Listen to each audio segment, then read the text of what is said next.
ଆପଣ ନମ୍ବରଟି କୋଉଠି ଆପଣ ଲଗେଇଥିଲେ? କଣ କହିଲେ? ଆପଣ କୋଉଠି ଲଗେଇଥିଲେ? ମୁଁ ଜିଓ କେୟାରରୁ କଲ୍ କରିଥିଲି ସାର୍। ହଁ କି? ଏଇ ଜିଓ ନମ୍ବରଟି ଆପଣ ୟୁଜ କୋଉଠୁ କରୁଛନ୍ତି କୋଉଠୁ ତ? କହୁଥିଲେ?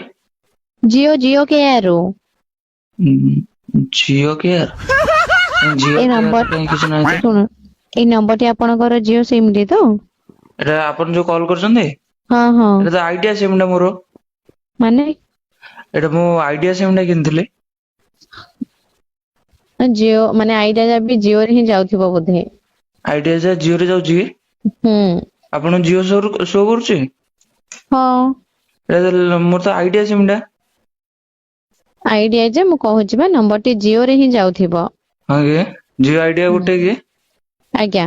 ଓହୋ ହୋ। ଏଇ ନମ୍ବରଟିରେ ଆପଣଙ୍କର ରିଚାର୍ଜ ସରିଯାଇଛି? ରିଚାର୍ଜ ସେ ଧାନ ଆମର କଟା ହେଇନି ତ, କଟା ହଉଛି ତ ହୁଁ ମୁଁ ହୁଁ। ରହିଯାଇଛି ଦୁରେ।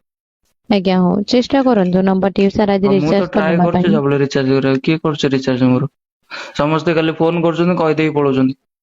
ହୁଁ ହୁଁ। ରିଚାର୍ଜ କେବେ କଲେ ଧନ୍ୟବାଦ ହବ କି? ସାର୍। ଆଜି ବି କଲେ ହବ? ଏବେ କଲେ ହବ? ହଁ। ହଉ କରିଦିଅନ୍ତୁ ଆପଣ। ବୋଲେ ମୁଁ କେମିତି କରିବି? ଆଉ କିଏ କରିବ? ଆପଣ ଦୋକାନ ଯାଇ କରିବେ। କୋଉ ଦୋକାନରେ କି? ଗ୍ରୋସରୀ ବଜାରରେ? ହେ ଭଗବାନ ଆପଣ କୋଉଠୁ କହୁଛନ୍ତି କହିଲେ? ଆମର ସେ ମୁଁ କହୁଥିଲି ବ୍ରହ୍ମପୁର ର ଏକା। ବ୍ରହ୍ମପୁରରେ କଣ ଗୋଟେ ବି ଦୋକାନ ନାହିଁ? ବ୍ରହ୍ମପୁରରେ କୋଉଠି ଦୋକାନ ଆଉ ଅଛି? ଗେଟ ବଜାରରେ? ଆମର ତମ ଗେଟ୍ ବଜାର। ବାରିପଟେ ଅଛି ଦୋକାନ ଟା ଯାଇ ଦେଖିକି କରିଦିଅନ୍ତୁ। ବାରିପଟେ?